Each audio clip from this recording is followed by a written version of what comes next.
Financial advisors, Mike Gordon here, founder of themichaelgordon.com.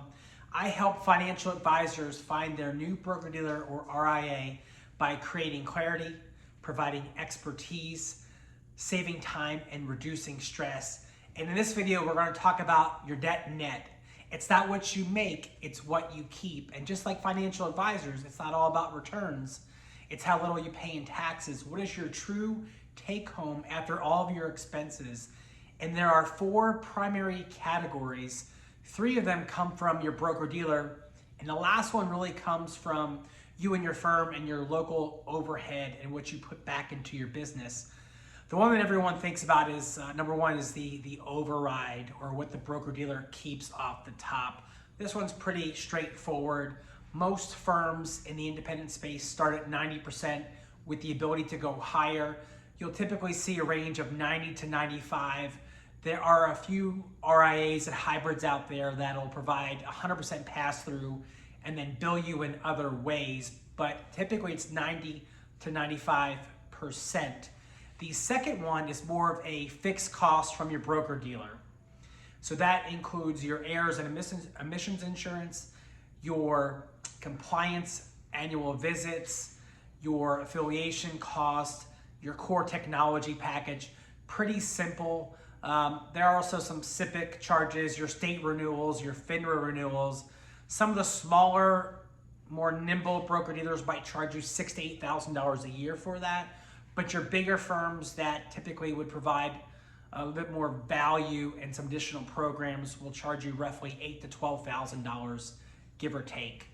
The third one is more the variable costs, and this is probably one that most advisors and teams overlook. And so 2 main ones here. The big one is admin fees. Some firms may call them a platform fee.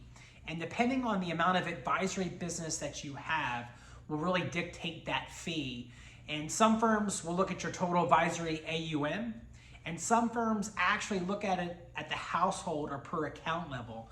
So it could be as little as 3 basis points up to 35 or 40 basis points at some of your insurance-based broker-dealers. But I would say a decent to good broker-dealer, independent broker-dealer, will charge 3 to 18 or 20 basis points.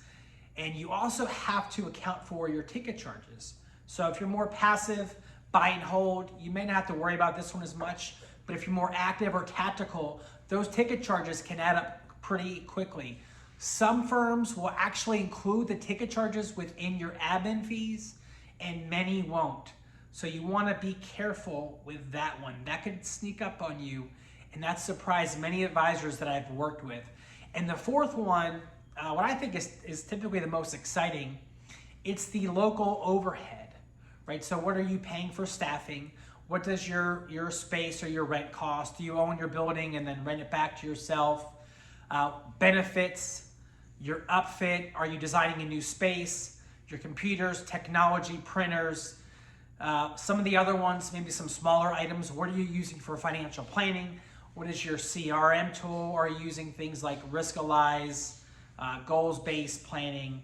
So you want to watch out for that one. Most advisors, the average advisor or average business owner will actually net 65%. A range of 60 to 70% would probably be a better range. And I know some really great lifestyle practices that are netting upwards of close to 90%.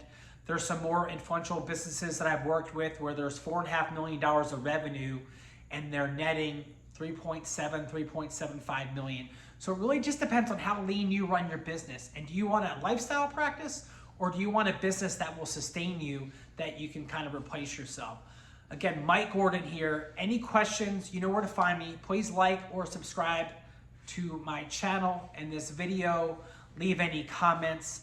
Always happy to help and lend an ear. And if I can't help you, you are screwed. Talk to you soon.